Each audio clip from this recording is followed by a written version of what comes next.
It's Local Edition. I'm Brad Pomerance. We're in Sacramento, the state capital. We're joined by Ben Allen. Mr. Allen is a member of the California State Senate. And sir, recently you and several of your colleagues held a couple of press conferences, one in Los Angeles, one in Sacramento, focused on the homeless crisis. And I use the word crisis very specifically because it is being called that. Why? Or what's the crisis about? Explain, sir, please. You know, we've got by far the most homeless folks in the nation. You know, we've got 114 total homeless people living across our state. 114,000. 114,000, exactly. Right. That's 22% of the nation's homeless population. So California's 8% of the nation's population. We've got 22% of the nation's homeless population. And you represent significant portions of LA County, which has the largest homeless population in the nation. Yep, that's right. That's right. And sadly, San Diego County is the fourth largest. That's right. So we got something going on here in California. And what's most surprising about this crisis is that we are seeing our homeless numbers spike over the last few years when you would have thought with an improving economy, the homeless population would drop. Chronic homelessness in Los Angeles is up 55% in 2 years, sir. Yeah. What's going on? You know, I think the impact of the recession, the housing prices. We've got the worst housing to salary ratio in the nation in Los Angeles. And I want to dig in on that one because you speak the truth. California homes are 2.5 times more expensive than the national average, and we have a need for 250,000 homes a year. And we're only building about 100,000. That's right. And it's especially acute in coastal California.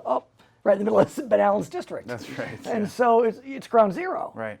That's right. Tell me more about Santa Monica, which is in your district, because for those of us that live in the area, we know lots of homeless. Home of the homeless. Home of the homeless. As they call it. And so it's this dichotomy of a lot of wealth, but a lot of sadness. Yeah, yeah. Well, you know, partly it has to do with the fact that our city has welcomed in folks from all different backgrounds over the years. There's been a kind of a great deal of compassion on the part of the community and the leaders.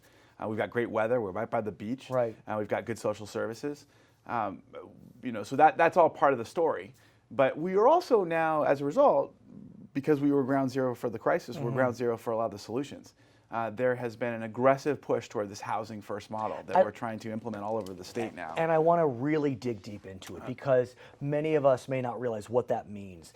In the past, as I understand it, sir, if someone wanted to access a homeless shelter, permanent, temporary, often there would be a requirement of sobriety. That's right. Before you can walk in, we're drug testing you. Not just sobriety, lots of requirements. And many people would not pass, and as a result, they'd be back on the street. Right. Housing first completely flips that. You gotta get them in homes first.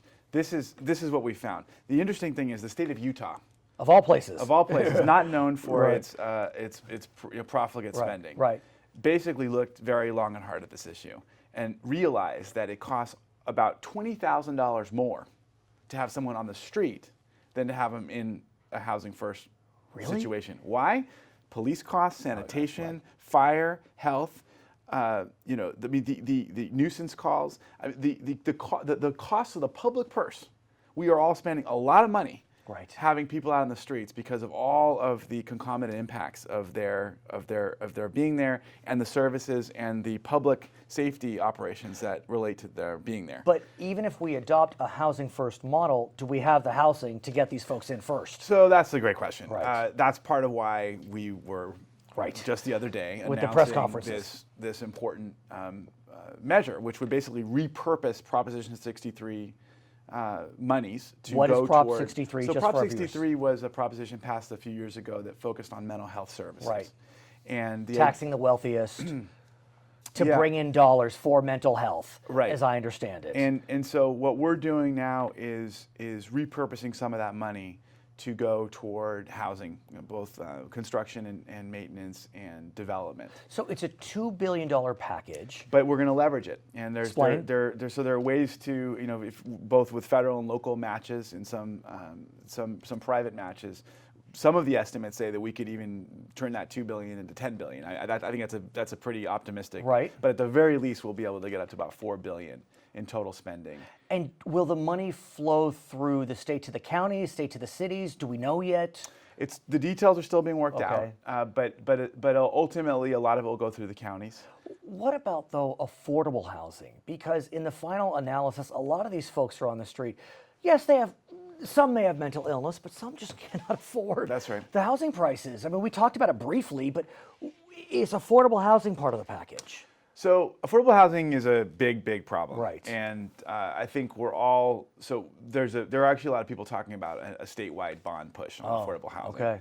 You Well, know, former Speaker Atkins, or current Speaker soon to be, had a big affordable housing push that wound up getting vetoed. I know. So it's hard to know. I know. Redevelopment used to provide funding for Right. affordable housing. Redevelopment's gone. We've run out of. We are very quickly running out of the previous bond monies for Right. affordable housing, and we're running out of the federal monies.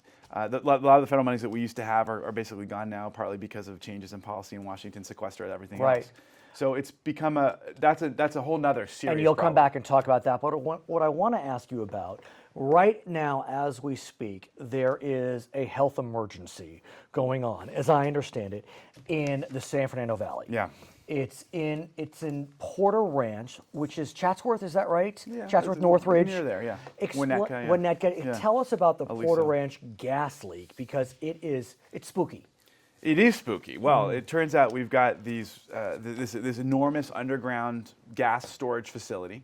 Some of those wells, many of those wells, are very old. I mean, they date back to the to 1953 or earlier. Oh, wow.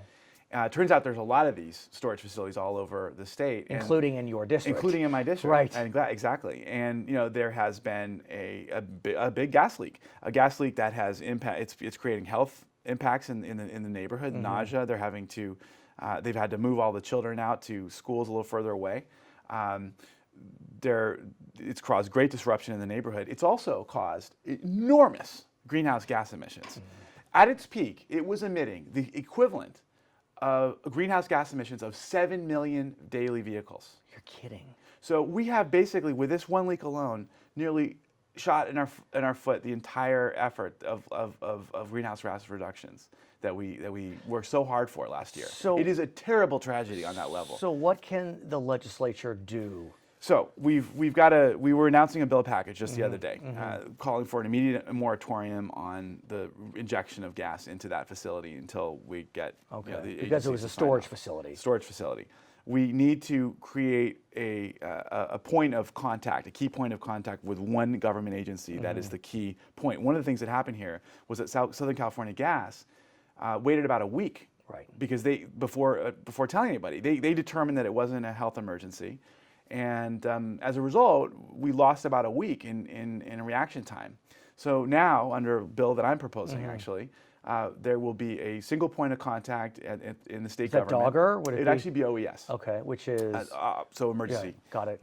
services. So the Southern California Gas in this case would be immediately required to report the leak, and then it would be the government agency that would determine whether it's an emergency or understand. not. It wouldn't be a self-determination process. Okay. Then we got to make sure that all the costs are borne, both the GHG, so the greenhouse gas related, Right. environmental, public health, relocation, emergency response, school costs, et cetera. Those are borne by not the ratepayers, but by the shareholders, by the profits on the And gas do we company. need legislation or do we need litigation?